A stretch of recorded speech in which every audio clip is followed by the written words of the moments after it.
Hello दोस्तों, स्वागत है आप सबका हमारे यूट्यूब चैनल कॉमिक स्टारर पर। और आज हम शुरू करने जा रहे हैं जलियक्स कॉमिक का भाग दूसरा, मतलब भाग तीसरा और अंतिम भाग। तो चलिए दोस्तों फिर शुरू करते हैं। यदि घोड़े हमसे मित्रता का आश्वासन दें तो फिर हम ये मित्रता मंजूर करते हैं। वाह, ये हुई ना बात। तो फिर चलो पाताल से बाहर ताकि घास कुचली ना जाए। ही हमें भी मंजूर है। अब पता चल जाएगा कि घोड़े घास से मित्रता करेंगे तो क्या खाएंगे। हिन किंतु यह मित्रता कुछ देर तक ही चली। हमसे भूल हो गई। घोड़े घास से मित्रता करेंगे तो खाएंगे क्या? वे दुर्बलता के कारण चक्कर खाकर गिर रहे हैं। आह हिनन। घोड़ा सम्राट के आदेश अनुसार घोड़े पुनः पाताल गुफा में प्रवेश कर गए। अरे, फिर से पाताल गुफा में क्यों जा रहे हो? घास का भी भूख के मारे बुरा हाल था। घास हमारा भोजन है, घास से मित्रता नहीं हो सकती। अरे, घोड़े वापस आ गए, वो हमें खाना चाहते हैं। आक्रमण! घास भी चिपट गई घोड़ों के टांगों से और लगी उनका रक्त चूसने। चूस लो, सारा रक्त चूस लो। घोड़ों से मित्रता नहीं हो सकती क्योंकि इनके रक्त में है अश्व शक्ति। हे आह हिलन, हमें घास खाकर जितनी ऊर्जा मिलेगी उससे तो ये घास ही हमारे रक्त के जरिए चूस जाएगी। घोड़ा सम्राट बचाओ! हे घोड़ों के परम पूज्य घुड़प्पन देवता, मदद करो। घास घोड़ों का भोजन है, मगर यहाँ तो उल्टे घास ही घोड़ों को खा रही है। अति शीघ्र आकर हमारी मदद करो, अन्यथा घोड़ा बिरादरी संकट में पड़ जाएगी। बहू! ओए घबरा नहीं पुत्रा, मैं अंधप्या होऊंगा। और तवाड़ी ता चाकते फट्टे गुर्र। हे देवता, आप तो देवता हैं। देवता होकर किसी की हत्या करना आपको शोभा नहीं देता। आप हमारी विवशता को भी समझो। यदि हमने घोड़ों का रक्त नहीं पिया तो हम मर जाएंगी। बात तो तुम्हारी भी ठीक है। ए मानव, क्या तेरे पास है इस संकट का कोई समाधान? आखिर तू बुद्धि में हम घोड़ों से ज्यादा तेज है। जल्दी बता कोई हल। गुर्र। तब बाकेलाल ने शीघ्रता के साथ कहा, घुड़प्पन देवता, घास वनस्पति है, शेष पौधों के समान जड़। उसे घोड़ों का भोजन बनना ही होगा, अन्यथा इसकी पैदावार इतनी बढ़ जाएगी कि हर और घास ही घास हो जाएगी और प्रकृति का संतुलन बिगड़ जाएगा। जैसे दूसरे पेड़ पौधे मानव व अन्य प्रजातियों हेतु फल व औषधियाँ प्रदान करते हैं, घास को भोजन के रूप में घोड़ों के आगे समर्पण करना ही होगा। यदि घास को रक्त के स्थान पर भूमि से ही उर्वरक शक्ति प्राप्त हो जाए तो घास को भूमि से ही भोजन मिलता रहेगा और यह मरेगी नहीं। इसके बढ़ने से घोड़ों को ही भी भोजन मिलता रहेगा। इस प्रकार इस संकट का समाधान हो जाएगा। ही। वाह, यह तो उत्तम है। अप्पा खुश होए। ही। मैं घास को भूमि से उर्वरक शक्ति प्राप्त करने का वरदान देता हूँ। ही। देखते ही देखते घास के चूसक लोप हो गए और घोड़े ये देखकर प्रसन्नता से भर उठे। अब खाओ पेट भरकर घास। घोड़ों के परम पूज्य घुड़प्पन देवता की जय। ही हिन। फिर घुड़प्पन देवता भी अंतर्धान हो गए।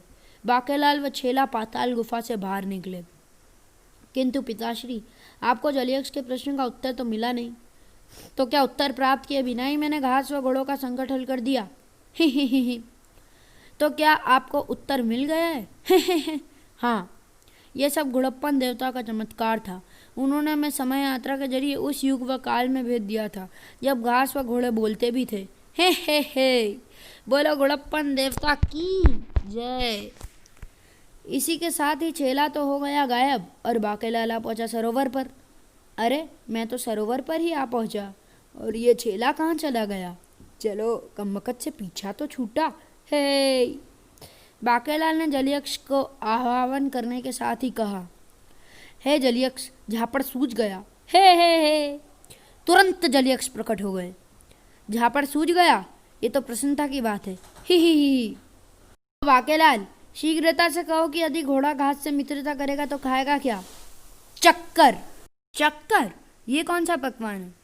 ये पकवान नहीं, एक शारीरिक प्रक्रिया है जो भूख की अधिकता के कारण तब होती है जब शरीर को भोजन नहीं मिलता।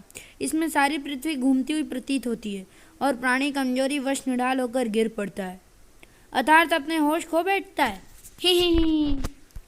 अर्थात यदि घोड़ा अपने भोजन घास से यारी करेगा तो वो केवल चक्कर खाएगा और अपने होश खो देगा।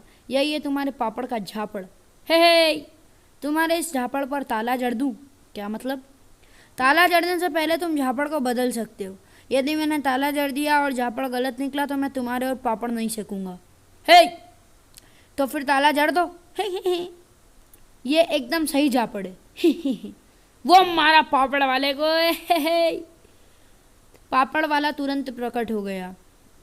नहीं, अब मैं इसे चमाट नहीं मार सकता, क्योंकि इस बार इसने भलाई के काम में सफलता पाकर ये वाक्य बोला है।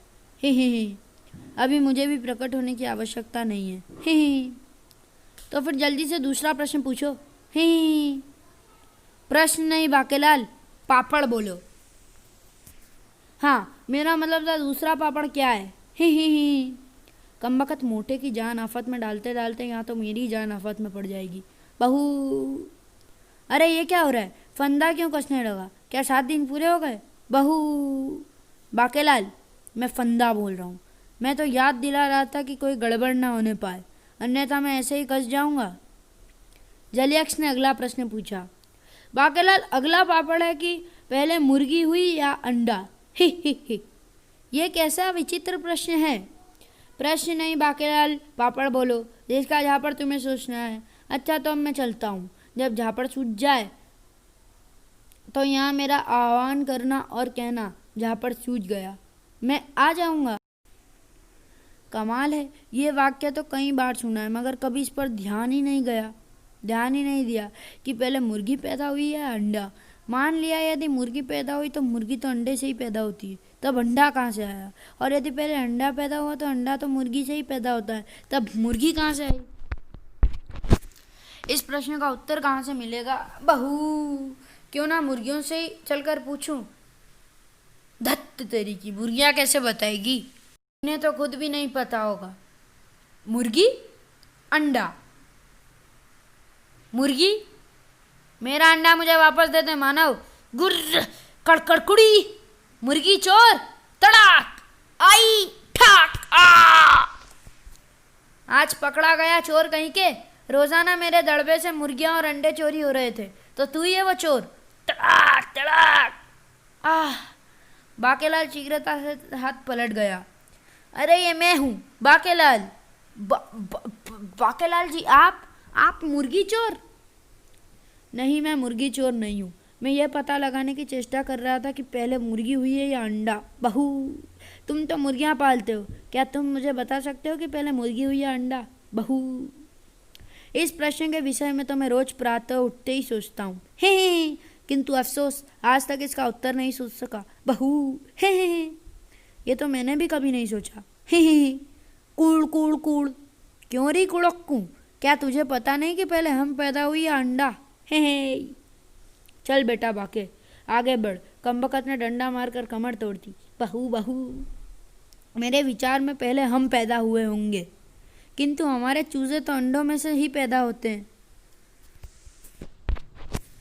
सोच बाकेलाल, सोच, समय तेजी से व्यतीत हो रहा है। बहू, बाकेलाल एक नदी किनारे पर पहुंचा।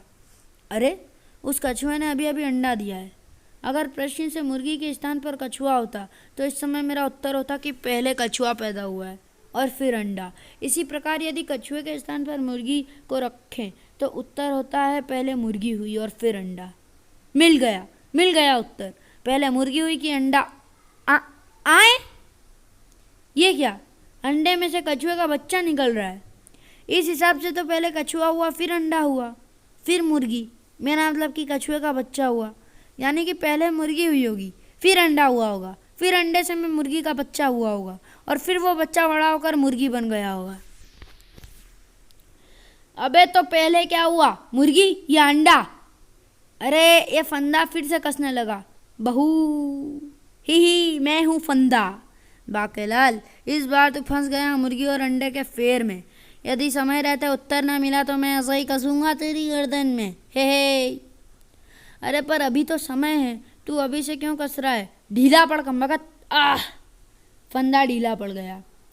यदि इस प्रश्न का उत्तर नहीं मिला तो फिर अप्पादा की हूँ। बहू, चेतक तू ही कुछ कर। बहू, छेला तो फिर आ गया। मेरे रहते आपके चिंतित होने की आवश्यकता नहीं है पिताश्री, हम अवश्य इस प्रश्न का उत्तर खोज निकालेंगे। संकट में पिता की रक्षा करना पुत्र का कर्तव्य है पिताश्री। बेटा बाकेलाल, पहले प्रश्न का उत्तर प्राप्त करने में छेला ने तेरी मदद की थी। तू इसे पुत्र मान या ना मान, किंतु वक्त पर तो गधे को भी बाप मानना पड़ता है। ही।